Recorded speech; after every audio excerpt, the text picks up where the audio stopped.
While negotiations with Iran continue, the 22-nation Arab League said today airstrikes will continue against Iranian-backed rebels in Yemen until they surrender.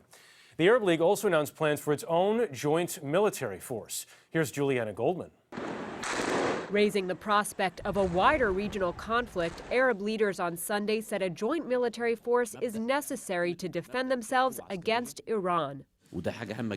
Secretary General of the Arab League, Nabil El Arabi, called the decision very, very big and cited the need for joint retaliation against unprecedented threats. Sunday's announcement comes days after Saudi-led warplanes began a bombing campaign in Yemen, targeting Iranian-backed Houthi rebels whose gains forced the country's president to flee last week.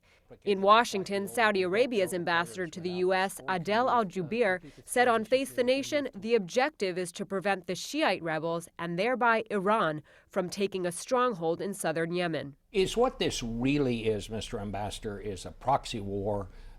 Saudi Arabia on one side and the Iranians on the other, because they are backing these rebel groups in Yemen right now. That's correct, but I wouldn't describe it as a proxy war. I would describe it as a war of necessity. We had no choice.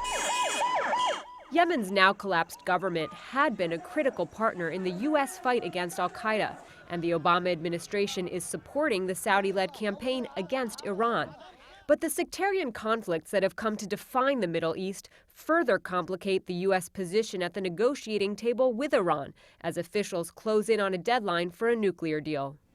Jeff, given those sectarian conflicts, finalizing the details of an Arab unified force is especially complicated, and there's no guarantee that every member of the 22-nation Arab League will sign on. Juliana, thank you.